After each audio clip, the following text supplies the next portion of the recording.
한 주간도 무더위 가운데 잘 사시다가 이렇게 얼굴을 대면하고 함께 예배를 드리며 감사를 드립니다. 오늘은 이제 광고 시간에 또 말씀드리겠지만 2025년도 네 번째 이웃초청 주일로 저희가 지키면서 그동안 많이 기도하고 그래서 이제 예배를 드리고 있습니다. 그래서 구례에서 또 신기에서 또 송강리에서 그 다음에 목계에서 이렇게 다들 오셨어요. 몇 분씩 오셔서 너무나도 감사합니다. 이렇게 오랜만에 오신 분들 계시고 처음 발걸음한 분도 계십니다. 우리 서로를 위해서 예수님께서 사랑하십니다 격려하면서 박수하겠습니다. 시작. 예수님께서 사랑하십니다. 감사합니다. 네, 감사합니다. 결코 쉬운 발걸음이 아닙니다. 저도 이제 목회를 하고 있지만 오랫동안 신앙생활하고 교회 생활했지만 다른 교회에 가려면 그렇게 발이 안 떨어져요. 근데 여러분들이 교회 오시는 게 정말 어려울 거라고 생각이 됩니다. 그럼에도 불구하고 발걸음 하셨으니 오늘 찬양처럼 주님께서 귀한 복을 주실 줄 믿습니다. 오늘 말씀의 제목을 그래서 제가 타이밍이라고 한번 잡아보았습니다. 그 복음 그 전도자로 아주 유명한 팀 켈러 목사님이라는 분이 계세요. 이분은 이제 미국 분이신데 이분이 말년에 이제 돌아가신 지 몇 년 안 됐는데 이분이 책도 쓰시고요. 성경도 오랫동안 주석하고 그랬던 분이십니다. 이분이 이제 그 말기 췌장암의 판정을 받게 됩니다. 그래서 그분을 아는 많은 분들이 어떻게 이런 훌륭한 설교자에게 이런 흉악한 암이 걸릴 수 있느냐 이렇게 걱정을 하고 혀를 찼습니다. 그때 이제 팀 켈러 목사님이 이런 얘기를 했습니다. 하나님은 고통 속에서도 나를 새롭게 만지고 계십니다. 그분의 뜻은 언제나 나의 시간보다 옳았습니다. 이렇게 말씀을 했다고 합니다. 그러면서 하나님을 향한 믿음을 끝까지 잃지 않고 지키라고 지금도 하나님은 여전히 살아서 역사하시고 일하십니다. 이렇게 사람들한테 위안을 주고 하늘나라로 가셨습니다. 하나님의 시간이 때로는 우리가 생각하기에 너무 늦는 것 같아요. 신속하게 우리가 원하는 바가 이루어지지 않을 때가 많기 때문에 그렇습니다. 그러나 우리 편에서 늦다라고 생각을 하는 것이지 하나님 편에서는 결코 늦은 시간이 아니라는 것입니다. 정확한 시간에 우리에게 또 답을 주시고 우리에게 위로 주시고 우리에게 새 힘을 주시는 분은 바로 주님이시라는 것이죠. 우리 마음 가운데 주님께서 마음을 두드리시면서 자 지금이다 라고 말씀하실 때가 있어요. 근데 때로는 우리가 너무 늦은 것처럼 여겨질 때가 분명히 있습니다. 그러나 그렇지 않다라는 것이죠. 우리가 삶을 살아가는 데 있어서 세상에 많은 사람들뿐만 아니라 나를 다 잊어먹은 것 같은 그런 느낌이 들 때가 분명히 있습니다. 홀로 있는 것 같아요. 아무도 나의 사정을 귀담아 듣지 않는 것처럼 여겨집니다. 그러나 결코 그렇지 않습니다.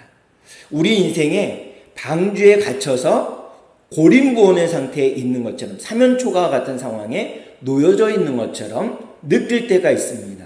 그러나 오늘 본문인 창세기 8장은 그렇지 않다라고 우리에게 말씀해 주고 있습니다. 노아도 동일하게 방주에서 주위에 아무것도 보이지 않습니다. 사람도 보이지 않고 동물들도 보이지 않고 땅도 보이지 않아요. 그런 고립무원의 상태에 있을 때 하나님은 본문 창세기 8장을 통해서 그렇지 않다. 너를 잊은 것이 아니다라고 우리에게 말씀해 주고 있습니다. 오늘 본문을 중심으로 우리가 우리 인생 가운데 하나님의 타이밍, 하나님의 시간은 어떻게 적용되며 살아가고 있는지 우리 한번 이 말씀을 중심으로 한번 생각해 보기를 원합니다. 먼저 기억하셨습니다. 누가 무엇을 기억하셨을까요? 창세기 8장 1절은 우리에게 이렇게 말씀합니다. 주보에도 있고 앞에 PPT를 보시면 되겠습니다. 우리 한 목소리로 한번 같이 읽어보겠습니다. 시작. 하나님이 노아와 그와 함께 방주에 있는 모든 들짐승과 가축을 기억하사. 아멘. 노아라는 인물이 있었습니다. 이분은 나이가 많아요. 600세 때에 하나님께서 부름을 받아서 너 그 산 꼭대기에다가 방주를 만나러라. 방주를 다 만든 날 하늘에서 비가 내릴 거야. 라고 하나님께서 말씀하셨어요. 노아는 하나님의 말씀에 아주 철저히 순종했습니다. 죄를 멀리하고 막 그랬던 사람입니다. 그래서 당대의 의인이다라고 노아를 하나님께서 그렇게 부르셨습니다. 그래서 방주를 열심히 만들었어요. 아들들하고 같이 뚝딱뚝 해서 하여튼 많은 시간 동안 방주를 만들면서 나와 함께 방주에 들어가십시다 라고 전도를 했어요. 열심히 전도를 했어요. 근데 많은 사람들이 다 외면하는 거예요. 아무도 안 들어가겠다는 겁니다. 그래서 방주에는 이 노아의 8식구만 들었어요. 사람들은요. 그리고 온갖 동물들이 다 그 방주 안으로 들어갔습니다. 방주 안으로 다 들어가서 방주의 문이 닫히고 드디어 비가 쏟아지기 시작했습니다. 비가 얼마나 심한지 하늘에서 비가 쏟아지고요. 땅의 샘물이 뻥 터졌습니다. 그래서 하늘과 땅에 물이 쏟아져서 산 꼭대기에 지었던 방주가 그만 물에 둥둥 떴습니다. 그래서 비가 한 40일 동안 막 퍼부었어요. 너무나 물이 많아서 지면도 보이지 않습니다. 땅도 보이지 않습니다. 동물들도 보이지 않습니다. 다 죽었습니다. 그리고 온 주위에는, 이 방주 주위에는 다 물밖에 없는 거예요. 무려 150일 동안 물 위에 방주가 떠다닙니다. 노아가 생각했어요. 눈에 보이는 거 아무것도 없습니다. 물밖에 없어요. 혹시 하나님도 우리를 잊어버리신 건 아니신가? 우리 하나님 말씀대로 방주를 지었고 그곳에 동물들 다 들어왔는데 주위에 아무것도 없는데 하나님이 혹시 잊은 건 아니신가? 라고 했더니 창세기 8장을 통해서 하나님은 너를 잊지 않았다. 이렇게 말씀하고 있어요. 기억하고 계시다. 라고 오늘 8장 1절에서 창세기 8장 1절에서 말씀하고 있습니다. 여기 8장 1절 끝부분에 보면 기억이라는 단어가 나와요. 이 기억이라는 단어는 단지 과거에 일어났던 우리 행위들, 우리가 과거에 있었던 일들을 그 행위들을 기억해내는 그런 것이 아니고요. 이 기억이라는 단어가 성경에는 자카르라는 단어를 사용했습니다. 이것은 뭐냐면 행동을 수반하는 기억입니다. 그러니까 하나님께서 우리를 기억하시는데 그냥 우리 머릿속에 기억하시는 것이 아니라 하나님 머릿속에 우리 한 사람 한 사람, 지금 예배드리는 저와 여러분들 한 사람 한 사람 머릿속에 기억하시는 것이 아니라 내가 너를 기억한다는 의미로 행동하셨다라는 거예요. 행동. 움직이셨다라는 것입니다. 때로는 우리가 마음의 소원을 갖고 기도를 해요. 이런 것이 이루어졌으면 좋겠다. 우리 자녀들이 취업하고 결혼했으면 좋겠다. 이런 마음을 가져요. 그런 마음을 했는데 아무 일이 일어나지 않는 거예요. 그래서 하나님이 내 기도를 들어주지 않으신가? 내 기도를 아무도 안 들어주시나 보다. 그런데 하나님은 우리가 부르짖었던 것, 우리가 생각했던 것을 잊지 않으시고요. 반드시 그것을 기억하세요. 그 기억하는 이야기를 이사야서 49장 15절에서는 이렇게 말씀합니다. 제가 읽어드리겠습니다. PPT나 주보를 보시면 되겠습니다.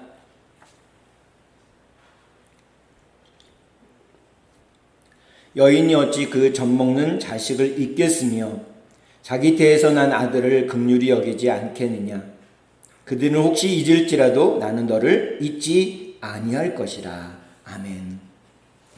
여기 이사야 49장 15절의 맨 앞에 나오는 이 단어, 여인. 이 여인은요, 아기를 출산한, 잉태하고 아기를 출산한 어머니들을 얘기합니다. 이 세상의 모든 어머니들. 그 어머니가 배 아파 낳은 아이, 고통 중에 낳은 아이를 잊어먹겠습니까? 잊어먹지 않습니다. 비록 혹여나 어려움 가운데서 헤어졌을지라도 잊어먹지 않아요. 어머니는 잊어먹지 않습니다. 그리고 그 자녀가 잘못된 길을 갈지라도 긍휼히 여깁니다. 어떤 아들이 있었어요. 이 아들이요, 부모님 말씀도 안 듣고 이 깡패 조직에 들어갔습니다. 그래서 깡패 조직에 너의 충성도를 보여주라 하면서 너의 엄마의 심장을 가져와 이렇게 얘기를 하는 거예요. 어떻게 이런 일이 있을 수 있는지. 근데 진짜 실제로 그 아들이 어머니를 죽여서 어머니의 심장을 파가지고 가져갔어요. 두 손에 들어가지고 막 가다가 이 아들이 넘어졌어요. 그래서 이 심장이 대굴대굴 굴렀습니다. 심장을 들었더니 심장에서 무슨 소리가 들리냐면 아들아 안 다쳤냐? 이런 얘기를 하는 겁니다. 그 얘기를 듣고 아들은 막 울었겠죠. 뭐 예화입니다. 그냥 이야기입니다. 그런 일이 있겠습니까만서도 부모님은, 아이를 출산한 경험이 있는 어머니는 그렇다라는 것입니다. 자기 심장을 빼어갈지라도 그 아들이 다치지 않을까, 혹여나 어려움은 있지는 않는가 라고 걱정한다는 것입니다. 이게 어머니의 마음이라는 것입니다. 어머니의 사랑이라는 것입니다. 그래서 이 여인은 아이를 출산한 어머니, 이 세상에 나타난 어머니의 사랑, 이 세상에 나타난 사람 중에 어머니의 사랑만큼 더한 게 있겠습니까? 자녀를 잊지 않고요. 자녀를 긍휼히 여깁니다. 세상에 다른 사람들은 다 비방하고 손가락질해도 어머니, 부모님은 포기하지 않잖아요. 이게 어머니의 사랑이지 않습니까? 이게 부모님의 사랑이잖아요.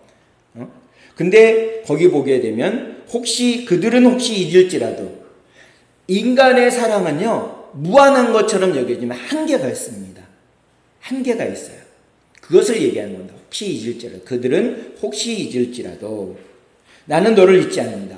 인간의 사랑은 유한하여 잊을지도 모르지만 나는 결코, 하나님의 사랑은 결코 너를 잊지 않고 이 자리에 와 계신 저와 여러분들 한 사람 한 사람을 잊지 않고 기억하는 사랑이다라는, 완전한 사랑이다라는 표현입니다. 그래서 이 기억이라는 단어를 떠오를 때 이사야서 49장 15절의 말씀은 결코 잊을 수 없는 것입니다. 하나님의 신실하신, 이 자리에 예배드리는 저와 여러분들을 향하신 하나님의 신실하신, 변하지 않는 마음인 거죠. 그리고 끝까지 책임지는 하나님의 사랑을 얘기하고 있습니다. 오늘 본문에서 보는 것처럼 노아는 방주에서 주위가 다 물입니다. 고립무원의 상태입니다. 사면초가 같은 상황이에요. 그런 상황에 놓여 있습니다. 지금 우리가 현재를 살아가고 있는 우리들, 이 자리에서 예배드리는 저와 여러분들이 이런 상황에 놓여 있을 수 있어요. 그럴 때 하나님은 여전히 저와 여러분들을 잊지 않고 기억하고 계시다라는 말씀을 이사야서 49장 15절을 통해서 우리에게 위로와 회복의 메시지로 주고 계시다라는 것입니다. 혹여나 우리의 삶이 힘들고 어려울 수 있습니다. 지난 3월 우리는 불이라서 당장 어떻게 우리가 해야 될지, 처신해야 될지 모르는 그런 갑갑한 마음 가운데 있었습니다. 실제로 피신을 가기도 하고 지금 집을 짓기도 하고 집이 완공되기도 하고 하셨지만 몇 개월이 지나서야 그게 가능했잖아요. 근데 그 당시에는 정말 깝깝했잖아요. 어려웠잖아요. 근데 시간이 지나고 하나님의 도우심 가운데 이렇게 회복되어지는, 일상이 회복되어지는 일들이 있었습니다. 성경에 보면 요셉이라는 사람이 있어요. 이 사람에게는 엄마가 되는, 아버지는 똑같은데 엄마가 되는 10명의 형들이 있습니다. 이 10명의 형들이 아버지가 요셉을 너무너무 사랑하니까 정말 미워하는 거예요. 정말 미워하는 겁니다. 그래서 형들이 돈을 받고 이 요셉이라는 동생을 이스마엘 상인에게 팔아버려요. 그래서 지금의 이스라엘, 가나안 땅인데 지금의 우리 지도상에 있는 이스라엘, 그 땅에서 북아프리카에 있는 이집트 땅으로 팔려가게 돼요. 그때 팔려갈 때 차를 타고 가겠습니까? 마차를 타고 가겠습니까? 10대 소년인 요셉을 이렇게 묶어가지고요, 끌고 가는 겁니다. 터벅터벅 그 먼 거리를 걸어가요. 거기서 이집트 땅에서 종살이를 하게 됩니다. 그리고 오해를 받아서 감옥에 갇혀요. 아무도 자기를 기억하지 못하는 시간이었습니다. 자기를 너무나도 사랑하는 아버지조차 자기를 살리려고 구명운동을 하거나 이렇게 하지 않는 겁니다. 그래서 모두가 나를 잊었구나라고 생각했을 때 하나님의 때에, 하나님의 방법으로, 하나님의 시간에 요셉은요, 지금의 미국과 같은 이집트, 애굽 땅의 국무총리로 등극하게 됩니다. 참 놀라운 일이죠. 다른 사람 다 잊었다고 생각했는데 하나님은 결코 잊지 않으시고 기억하시사 요셉을 애굽의 국무총리로 삼으시는 것을 볼 수 있습니다. 어느 집안에 독실한 크리스찬인 어머니가 계셨어요. 이 어머니가 아들이 하나밖에 없는데 이 아들을 위해서, 아들의 구원을 위해서 열심히 기도했습니다. 아무리 오랜 시간 기도하고 하나님의 부르짖어도 응답이 없는 겁니다. 점점 힘이 들고 점점 이제 기도를 안 해야 되나? 하나님이 내 아들은 구원치 않으시나? 라고 할 쯤에 이 아들의 입에서 뭐라면, 어머니, 저도 오늘 어머니와 함께 예배당에 가고 싶어요. 그래서 같이 가서 예배를 드렸다는 이야기가 있습니다. 하나님은 그 어머니의 끊임없이 드리는 기도, 무시로 드리는 기도, 늘 하나님 앞에 그 이름을 올려드리면서 드리는 기도를 하나님은 잊지 않고 기억해 주셨다는 사실인 것입니다. 사랑하는 성도 여러분, 이 자리에서 예배드리는 저와 여러분들 한 사람 한 사람의 삶을 하나님께서 잊지 않으시고 반드시 기억하신다는 사실을 믿으시기를 간절히 소망합니다. 다음으로는 기다림입니다. 먼저는 기억하셨습니다. 그 다음에 기다림입니다. 어떤 기다림일까요? 창세기 8장 3절입니다. 우리 함께 읽어보겠습니다. 시작. 물이 땅에서 물러가고 점점 물러가서 150일 후에 줄어들고. 아멘. 또 창세기 8장 10절과 12절에 보니까 이렇게 기록되어 있어요. 제가 읽어드리겠습니다. 10절입니다. 또 7일을 기다려 다시 비둘기를 방주에서 내놓음에. 12절입니다. 또 7일을 기다려 비둘기를 내놓음에 다시는 그에게로 돌아오지 아니하더라. 아무도 기억하지 못하는 것처럼 여겨졌던 이 노아에게 정말 막막한 시간이 있잖아요. 정말 어려움의 시간이 있잖아요. 물은 한순간에 없어지지 않습니다. 그래서 이 시간은 노아는 참고 기다리는 시간입니다. 하염없이 이 방주의 창문을 통해서 그 물을 계속 쳐다보는 거예요. 비둘기를 내보내고 비둘기가 다시 돌아오는 그 시간까지 노아는 계속 하나님의 시간을 신뢰하면서 살아갔습니다. 믿음은 기다림 속에 성장하는 것입니다. 조급한 마음, 우리의 조급한 마음은 인내의 열매를 맺지 못합니다. 기다림은 조급함이 아니라 기다림은 성숙을 낳게 된다는 거죠. 또 성경에 보면 아브라함과 사라라는 분이 계세요. 창세기에 보면 믿음의 조상인데요. 아브라함과 사라라는 분이 나옵니다. 그분이 하나님의 약속대로 삶을 사는데 25년 후에 아들을 얻어요. 근데 그 중간에 25년을 기다리는 게 너무나도 어렵고 언제 아들을 주실지 모르니까 그 중간에 사라의 여종인 하갈을 통해서 이스마엘을 낳는 다른 길을 선택을 해버립니다. 그런 후에도 또 아브라함과 사라는 계속 기다립니다. 그러다가 드디어 아브라함이 100세가 되었을 때, 그리고 사라가 90세가 되었을 때 하나님의 약속은 하나님의 시간에 하나님의 방법대로 성취되는데, 아브라함이 100세일 때 상상이 되겠습니까? 아브라함이 100세가 되었을 때 엄마가 사라가 90세가 되었을 때 이삭이라는 웃음의 열매를 얻게 됩니다. 사랑하는 성도 여러분, 하나님의 시간은 결코 느린 것이 아닙니다. 우리의 입장에서 느린 것처럼 보일 뿐입니다. 하나님의 시간은 가장 정확할 때 하나님의 방법대로 우리에게 응답해 주시는 줄 믿으시기를 소망합니다. 이스라엘의 첫 번째 왕, 가나안 땅에 정착한 이스라엘의 첫 번째 왕인 사울 왕은요, 사무엘 선지자로부터 기다려라 라는 얘기를 기다리지 못하고 조급하게 예배를 드렸다가 왕에서 폐위가 돼버려요.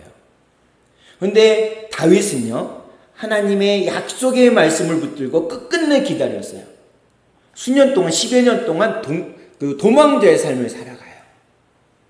그러다 급기야고 하나님의 약속의 말씀을 믿고 기다리는 다윗에게 하나님의 때에 하나님의 방법으로 이스라엘의 두 번째 왕으로 등극하게 됩니다.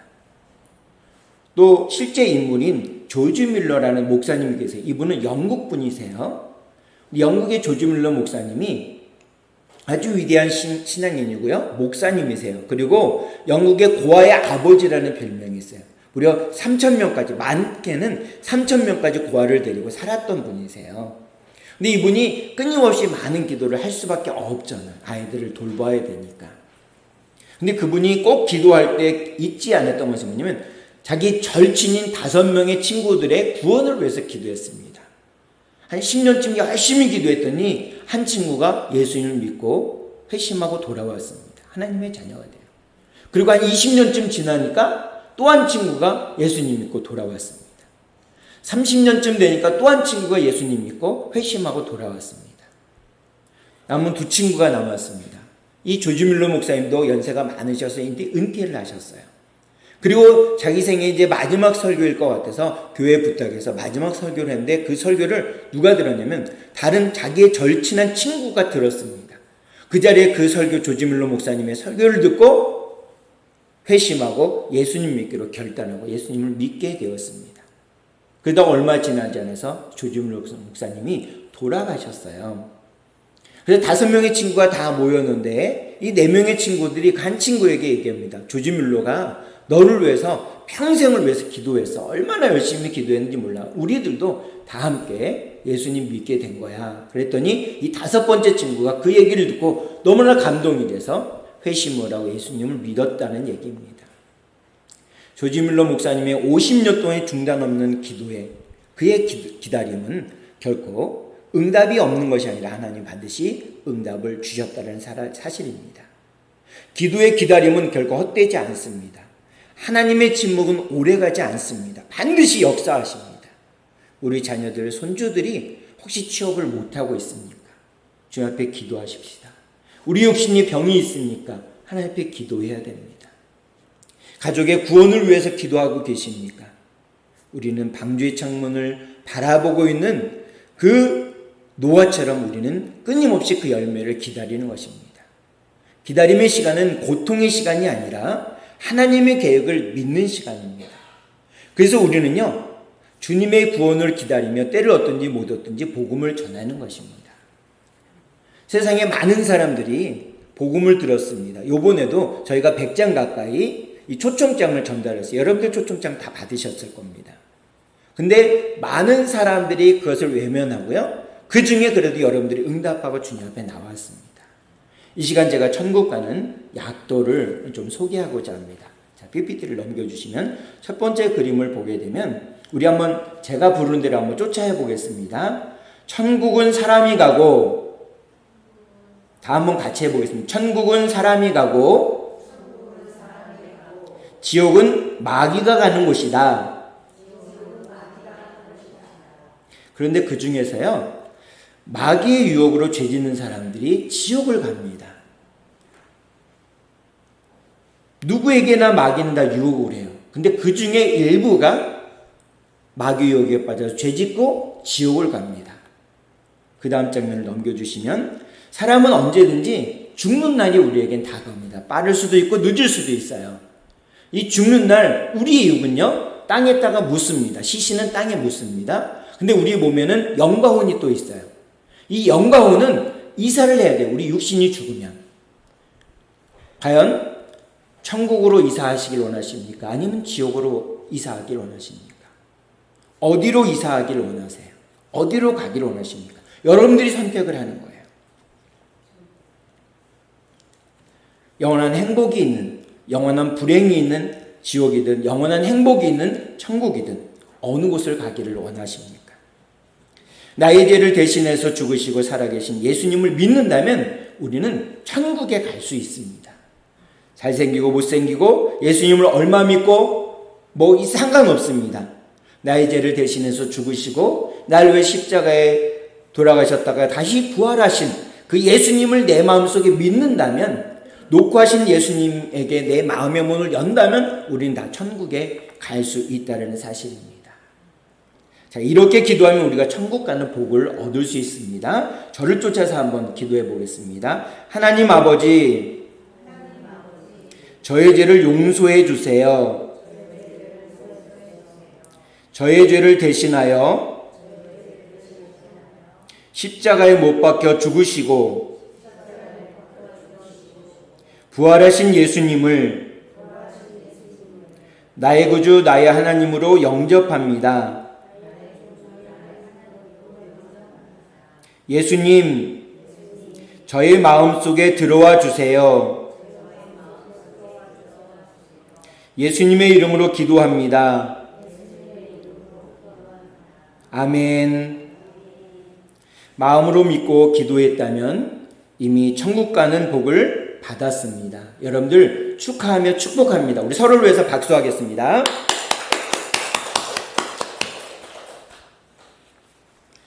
저희가 수요일마다 경로당 가서 이 소금 전도지를 나눠줘요. 거기 뒷면에 이 내용이 그대로 있습니다. 받으신 분들은 소금을 다 사용하신 다음에 한번 꼭 읽어봐 주세요.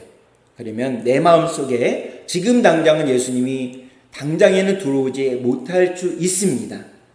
그러나 우리의 마음의 문을 끊임없이 두드리시는 예수님의 그 두드리심을 드릴 때가 와요. 그때 마음의 문을 활짝 열고 믿음으로 기도했으니까 천국 가는 복을 이제는 누리실 수 있게 되는 줄 믿습니다. 사랑하는 성도 여러분, 우리는 지금 무엇을 기다리고 있습니까? 하나님은 침묵 속에서도 가장 정확한 시간에 우리에게 응답하고 계십니다. 기다림은 아무것도 하지 않는 시간이 아닙니다. 성취를 높이기 위해서 하나님께서 조율하시는 시간이 바로 침묵하시는 시간이고 기다리는 시간임을 믿으시기를 소망합니다. 마지막으로 기대하십시오. 무엇을 기대해야 될까요? 오늘 본문 21절 상반절을 함께 읽어보겠습니다. 시작. 여호와께서 그 향기를 받으시고. 아멘.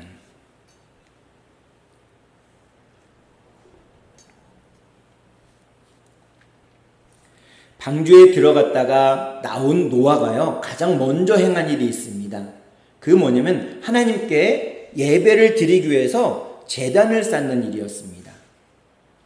오늘 본문 20절 앞부분에 보게 되면 노아는 먼저 주께 제사를 올릴 제단을 쌓았다 이렇게 하고 있습니다. 노아의 기대는 과연 무엇이었습니까? 이 세상에서 잘 먹고 잘 사는 것이 아니라 하나님께 감사의 예배를 드리는 것이었어요. 근데 하나님은 그 향기를 받으시고 언약을 주셨습니다. 본문 22절입니다. 개역개정 성경으로 우리 함께 읽어보겠습니다. 시작. 땅이 있을 동안에는 심음과 거둠, 추위와 더위와 여름과 겨울과 낮과 밤이 쉬지 아니하니라. 아멘. 기대는 하나님의 약속을 붙드는 마음입니다. 그 약속이 바로 우리의 희망이 된다는 것입니다. 우리의 소망이 돼요. 기대는 하나님의 약속을 붙드는 마음. 그 약속, 하나님의 약속이 우리의 삶의 소망이라는 것입니다. 열왕기하 5장에 보면 나아만이라는 사람이 나와요. 이 사람은 강대국 중에 하나였던 아람 나라의 군대 장관입니다. 그리고 전략가예요. 싸움에 나가면 늘 승리합니다. 그래서 이 아람 왕이 굉장히 의지하는 사람입니다. 근데 이 사람에게는 치명적인 약점이 하나가 있었어요. 그게 뭐냐면 문둥병이 있는 겁니다. 그래서 온몸을 다 휘감고 살아요. 문둥병이 어떤 병입니까? 눈썹이 빠지고요. 때가 되면 또 손톱과 발톱이 빠집니다.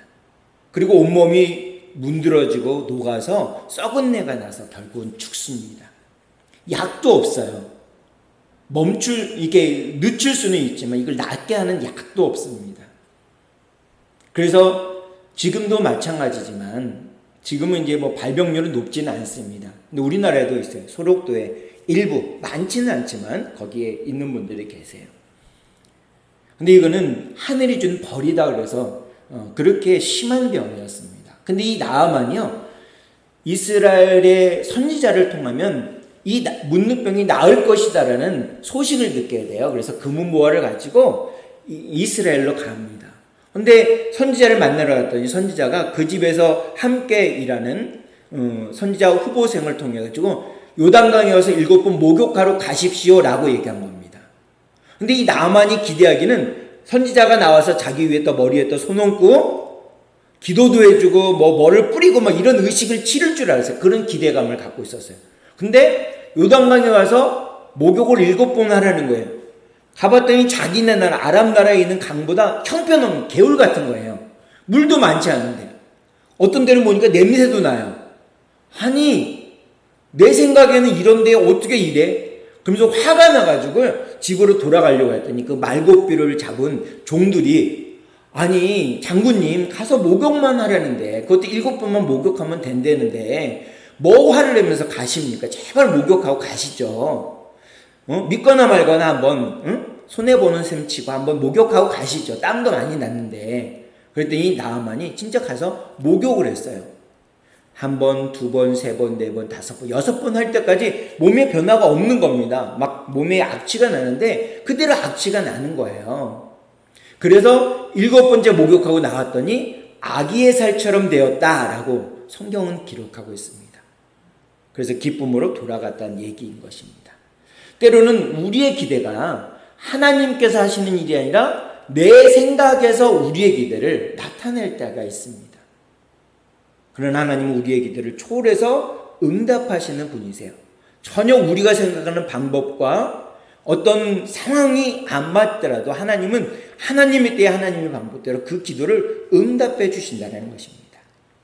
믿음은 하나님의 기대를 걸 때, 하나님께 기대를 걸 때 하나님의 방법대로 우리의 마음을 여는 것이 바로 믿음입니다. 왜냐하면 하나님은요, 우리의 생각보다 더 위대하고 크신 분이기 때문에 그렇습니다. 우리가 봄철이 되면 밭에다가 씨를 뿌리잖아요. 그 다음에 사과나무를 심잖아요. 그러면 때가 되면 열매를 맺잖아요. 근데 농부가 씨를 뿌렸는데 그 다음날 수확이 나나 땅에서 싹이 나나 조금이라도 나나 하고 나가보았더니 어떻습니까? 미동도 없잖아요. 그 다음 주 나가봐도 아무 미동이 없습니다. 그 다음 달 나가봐도 또 미동이 없어요. 그럼 농부가 포기하나요? 그렇지 않잖아요. 농부는 포기하지 않고 끝까지 물을 주고 또 풀도 뽑아주고 기다립니다. 왜 그럴까요?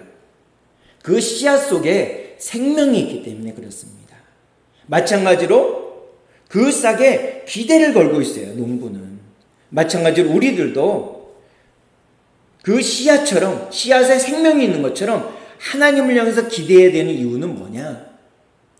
우리는 그 기대 속에, 하나님을 향한 기대 속에 생명이 있기 때문에 그렇다는 것입니다. 생명의 씨앗이 그 안에 있기 때문에 우리는 기대감을 갖는 거예요. 당장에는 아무것도 보이지 않아도, 아무것도 손에 잡히지 않아도 그 기대는 멀지 않아 열매를 맺을 때가 반드시 온다라는 것입니다. 사랑하는 성도 여러분, 우리 인생에도 창세기 8장과 같은 일이 일어납니다. 우리가 누구가 우리를 기억하기를 원하십니까? 하나님은 저와 여러분들을 다 기억하고 계세요. 그러면 이제 그분의 시간을 우리는 기다리면 됩니다. 그러면 하나님께서 하나님의 약속을 우리에게 주신 것처럼 우리가 기대하는 만큼 하나님은 그 약속을 붙드는 모든 사람들에게 열매를 맺게 해주세요. 우리가 하나님의 기억 속에 있다는 사실은 그분의 때, 그분의 방법대로 반드시 온다라는 우리가 확신을 갖고 믿음을 갖는 것이라는 것입니다. 그럼 기다리는 동안 우리는 무엇을 해야 되느냐? 감사로 예배를 드리는 것입니다. 그러면 우리 인생 가운데 노아에게 비춰졌던 그 무지개, 우리 인생 가운데 언제인지는 알지 못하지만 반드시 무지개가 뜰 줄로 믿으시기를 소망합니다. 방주에서 나온 이 노아는요, 하나님 앞에 제일 먼저 무엇을 했냐? 감사로 예배를 드렸어요. 첫 번째 행동이. 왜 그렇게 했을까요? 왜 감사로 예배를 드렸을까요? 노아는 자신이 살아있음, 자신이 살아난 것이 하나님의 전적인 은혜임을 알았다는 것입니다. 그렇기 때문에 하나님 앞에 감사로 예배를 드렸습니다. 우리가 고난이 지나가고 있을 때, 아니면 고난의 지금 시간일지라도 회복의 문턱으로 나아가기 위해서는 무엇을 했냐? 우리가 감사하는 겁니다. 감사. 지금 현 상황으로도 감사하는 겁니다. 그러면 하나님은 지금의 어려운 상황 가운데 감사하는 우리들에게 더 많은 것을 주신다는 것입니다. 하나님은 감사의 향기를 받으셨기 때문에 그렇습니다. 그래서 본문 21절 상반절에 보니까 여호와께서 그 향기를 받으셨다.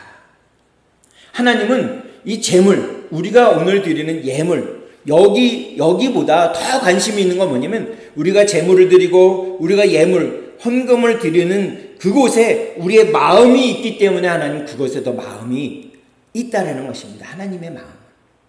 우리가 마음을 어떻게 드리느냐, 헌금을 많이 드리냐 적게 드리냐 이거에 중요한 것이 아니라 그 드리는 마음을 하나님은 더 귀하게 보신다는 사실인 것입니다.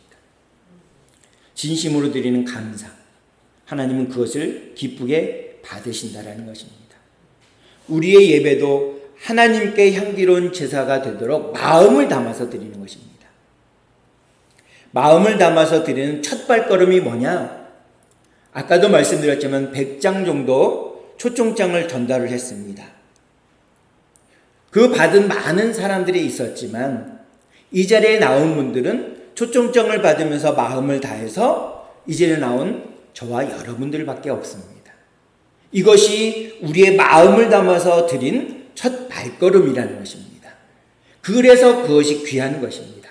주님은 그걸 보고 너무나도 기뻐하신다라는 것입니다. 그래서 하나님께서는 우리에게 약속을 주고 계세요. 오늘 본문 21절 하반절에 보면 어떤 약속을 주고 계시느냐? 노아에게 주신 약속이고 우리에게 주신 약속입니다. 제가 읽어드릴게요. 모든 생물을 다시는 멸하지 아니하리라.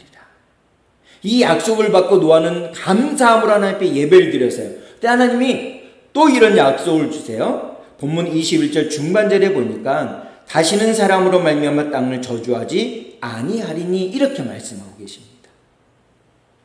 계절과 시간은 멈추지 않습니다. 이 하나님의 약속, 기대하고 있는 우리들에게 주시는 이 하나님의 약속, 이건 노아만을 위한 것이 아니라 오늘을 살아가는 우리들에게도 유효한, 하나님께서 약속하신 것이 변치 않고 우리들에게도 해당되는 하나님의 약속임을 믿으시기를 소망합니다.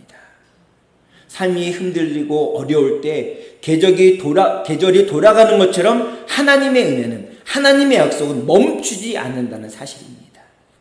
고난이 끝날 때, 고난이 아직도 있을 때 하나님을 먼저 기억하고 감사하는 사람에게 하나님은 약속으로 우리의 기대를 충족하게 해주십니다. 약속으로 우리에게 반드시 응답해 주신다는 사실을 믿으시기를 소망합니다. 노아는 새로운 시작을 알리는 감사의 문을 열었습니다. 우리도 삶의 매 순간마다 감사로 주님 앞에 고백하며 예배를 드리는 우리 모두가 되길 간절히 소원합니다. 그러면 하나님께서 우리에게 회복과 약속을 허락해 주실 줄 믿으시기를 주님의 말씀으로 축복합니다. 그 마음을 담아서 우리 결단기도,